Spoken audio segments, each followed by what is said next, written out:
We've been talking with the candidates for Peoria's at-large city council seats, and joining me today is Andre Allen. Thank you so much for being here today and discussing your candidacy. The first question I wanted to ask you is regarding education. You have a background in education. You can share that in just a bit. But what would you say are the biggest needs for our local education, Peoria Public Schools, moving forward that city council can actually impact and address? Yeah. Well, we all know, Peoria Public Schools isn't necessarily a line item of the City Council, but there's ways that we can foster partnerships with Peoria Public Schools, and that's actually the second pillar of my Reboot Peoria initiative, is fostering public partnerships with our Peoria Public Schools district. We understand that education is a true reflection of the neighborhoods. It drives income, it drives employment rates, and it's also a recruitment and retention tool of current citizens, and also when you're looking to bring in new citizens. So we definitely need to find ways to support our public school system in order to grow as a city. All right. And I've been asking people about the recent budget crisis that the city underwent. Mm-hmm. I've asked in a few different ways. If you were on that city council, we'll ask in this way for you. We know that they've reached a balanced budget now for at least the next year, 2 years. But we know things can change. Yes. If you were on the council and the conversation came up to where you had to make a decision to fix a deficit, police and fire is on the table, increasing revenue. In this case, they chose to create a fee, right, to pay off the pensions. We'll get to that too. How would you approach that debate, that conversation, to ultimately make a decision? Well, I would never be in favor of cutting public safety. I feel like two priorities of a city government are to protect its citizens and also educate their youth, and so I would have never made that cut.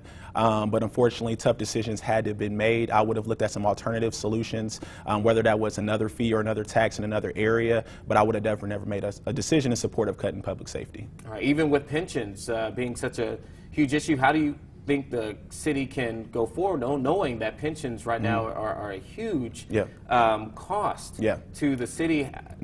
You still wouldn't cut in that regard? No, and Peoria isn't unique to that situation. Until some state legislation changes, we're going to have to fulfill our pension obligations. So we got to look at other ways to grow revenue. So that's looking at maybe we could bring in some of those services that we're currently outsourcing. When you think of trash, when you think of water, when you think of even some of our AMT services that we are outsourcing, can we maybe look to start creating a strategy to bring their services back to city government so we can look into generating revenues from those different services that we are outsourcing currently? All right, you mentioned that you wouldn't cut to public safety. Let's talk about that just a little bit. We know within the last year and a half, the Peoria Police Department and the community, there have been tensions. There were 3 police-involved shootings, all ruled justifiable by the state's attorney. However, there are people within the community that feel as though that has cut off the trust between them, particularly within the black community, and the police department. They've added body cameras now, so they're hoping that helps. Where do you see right now the state of the trust between the community and police, and what are ways in which that can improve? How can the city council be a part of that improving? Unfortunately, that trust isn't there right now. Anytime that the community does not have trust in its law enforcement, that is definitely not positive for the city and its morale. So as a city council person, I will look at ways to foster partnerships between the police department and our communities, whether that's open forums and different opportunities for the citizens to get engaged with those officers of our police department. Our taxpayers, they're paying the salaries of our police, so we got to make sure that our police department is receptive to some of the concerns that our citizens are having. I think there's opportunity for education on both sides, on part of our police department and also on our citizens as well too. I think there are some different cultural competency-based trainings that our police officers can be enrolled in to just make sure that they are looking at every individual as an individual and not necessarily going into different scenarios with a bias based off maybe how a person looks or where they are from.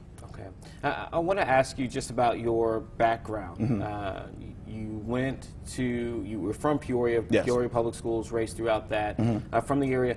For your background, what do you feel makes you the most competent candidate, so to speak, for this position? Yes, definitely. So as you mentioned, I'm a native of Peoria, alumni of Peoria Public Schools. So I went to Woodrow Wilson, which is now Dr. Maude Sanders, Sterling Middle School, graduate of Richwoods High School. Went to Illinois Central College for 2 years before I transferred to Eastern Illinois, where I received both my bachelor's and my master's degree.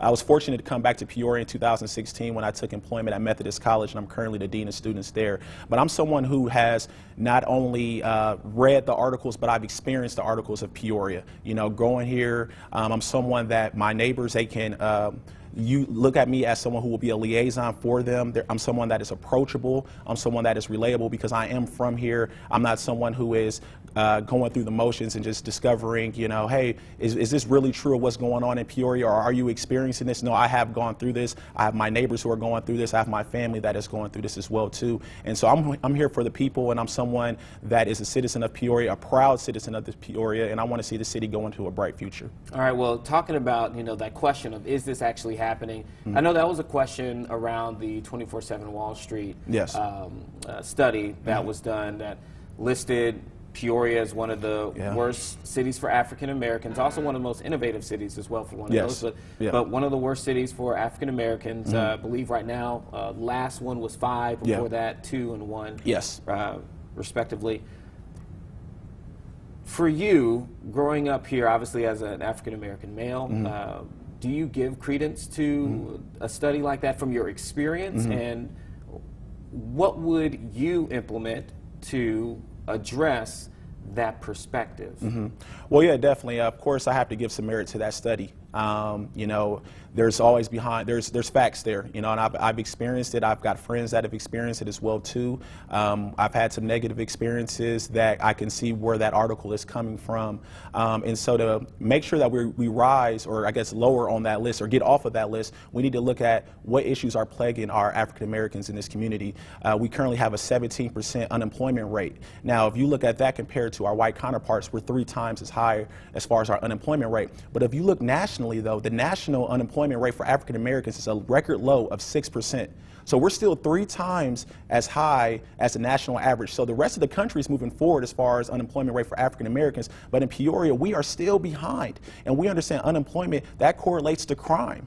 That correlates to so many other factors that are plaguing our African Americans in this community. And so we need to look into some job training opportunities. We have some great colleges and vocational training opportunities here in Peoria. One of my pillars in my Reboot Peoria initiative, specifically talking about economic development, is looking into how do we introduce a new industry in our city. And I want to focus on technology. We've got healthcare, we've got a nice manufacturing industry as well too, but how can we look into technology, start training our citizens to start going towards those jobs and technology, because we understand that that is the new wave right now. And if we can start preparing our citizen and giving them the skills to go towards those technology jobs, not only will we be able to grow some technology-based businesses here in Peoria, but we may be able to recruit some businesses to come to Peoria as well too, that could provide those fair wages to our African American citizens specifically, in order for us to grow our unemployment rate, or lower our unemployment rate, excuse me, so we can go into a better tomorrow. And that actually was going to be my follow-up question. A part of that was, again, jobs, and not just jobs for African Americans, but jobs for people in general. I know that there are a lot of businesses locally who say we have jobs available, but we don't have the qualified people to work them. So twofold on that response. You mentioned bringing something in, maybe a tech industry. Do you have any idea how you might try to attract those industries to the Peoria area? And 2, what else is needed to get people from jobs that are available to actually being in the position to do those jobs? Well, it's about a numbers game. You know, if an employer wants to come to Peoria, they're going to look at, do I have the qualified number of employees I need for my business to sustain? So that's when I go back into my part 2 of my Reboot Peoria initiative, is fostering partnerships with Peoria Public Schools. I think that we can start introducing some of those job training opportunities. That Peoria Public Schools is actually on the right direction. I'm part of Alignment Peoria College and Career Readiness Committee, and so we are actually introducing careers as early as kindergarten. We're not necessarily saying students are going to start creating resumes in kindergarten, but exposing them to different jobs and planting that seed early, because we understand by the time you hit 6th or 7th grade, you pretty much know what you want to do.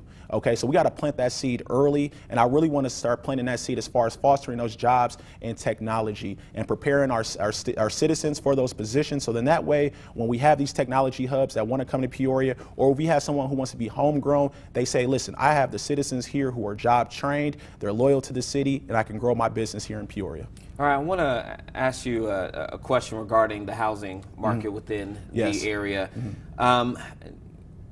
Apart with that pension fee, that parcel fee, right, you get a lot of people who are either property owners who are complaining about the cost to live having their properties within the building. We get those complaints from the news perspective. I'm sure the city gets those as well. You've heard you've likely heard people who are landlords say, you know, the things might be too strict for them to be landlords. What's your take on the current state of having property in Peoria, and then also just the living portion as well as that, how that impacts the people who are living in the places that landlords may have or utilizing those spaces, and what can be done if needed to improve that? Well, as a first-time homeowner, me and my wife just bought a house in December, and you know, when I saw how much property taxes are, and now on top of that you're going to tax on another fee, I was like, wow, you know. So I definitely felt the pain of the citizens, and I understand your outcry about that.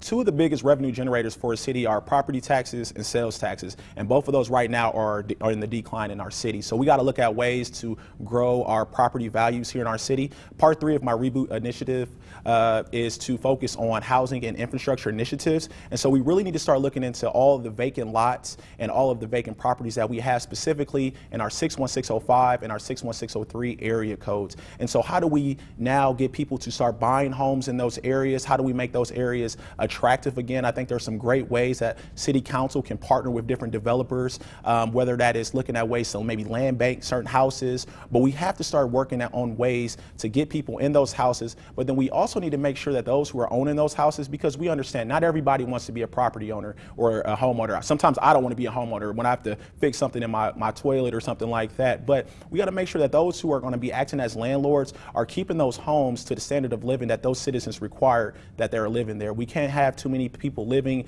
in homes that aren't at a livable custom that should be presented by our city council. All right. A question, you talked about how sales taxes is going down. Now, I know that to an extent there's not as much the city can do, particularly when you have big box stores that might be leaving. But do you think there's anything that the city can do to maybe entice some of these places not to choose, say, a Peoria to take up their store? Obviously, Portillo's chose to come here. There are other places that are choosing to come here that are kind of big brands. Is there anything the city can do to specifically highlight itself so that a company knows that's one we don't want to leave? Yeah, definitely. So we got to highlight some of those positive stories, you know. So like, you talked about Portillo's coming. I remember a few years ago, a big thing was when we finally got a Chipotle. Highlight some of those stories, have some of those business owners come forward and say, hey, we know we're doing well in Peoria, we're thriving in Peoria. Or if they're running into barriers, let them voice their concerns, and in that way we can make our city more business friendly and attractive. I also want to look into what type of incentives that can we provide businesses, because we understand businesses want to go somewhere where the incentives are. So what is financially feasible for our city to provide them as an incentive, maybe like a certain tax break of a sunset of 1 to 3 years in order for them to overcome some of those startup costs, because we understand when a business starts up, that 1 to 3 year period, they have so many startup costs that really can hurt them from growing. So we can make ourselves a welcoming city to say, hey, come to Peoria, we'll give you some type of tax break incentive for 1 year or to 3 years or whatever, as long as it's financially savvy for our city, because we don't want our taxpayers, on the hook for those tax breaks. But if we can do that, though, I think that that'll make us very attractive, because businesses are looking for incentives, and that's why they're traveling to those cities that can provide any incentives to them. All right, last question that I have for you here is just for you to, you already talked about what makes you a unique candidate for this, but just your last pitch to people who would look at you as a potential candidate that they would vote for. Why should they vote for you for one of the at-large seats? Well, you should definitely vote for Andre W. Allen for Peoria City Council at-large, candidate number 14 on the ballot, simply just because I'm someone who genuinely cares and is vested in the future of this city. I want this city to be a great city. I've got a plan. My Reboot Peoria initiative, it's a 4-stage initiative focusing on economic development, fostering partnerships with Peoria public schools, housing housing and infrastructure initiatives, and also public safety. I'm a candidate that's going in here with a plan, and I'm ready to put the boots on and hit the ground running. I'm someone who will put people first. My slogan has been Peoria first, service always, and that's something that I live by to this day. I am someone who will be a liaison to the citizens. I'm someone who will be a voice for the voiceless and hope for the hopeless. So please reach out to me if you have any questions, comments, concerns. You can find me on my social media at Allen for Peoria. Also, you can visit my website, allenforpeoria.com, and also email me at allenforpeoria@gmail.com. All right, Mr. Allen, thanks so much for joining us, and best of luck to you. Hey, thank you so much. Appreciate you having me. All right.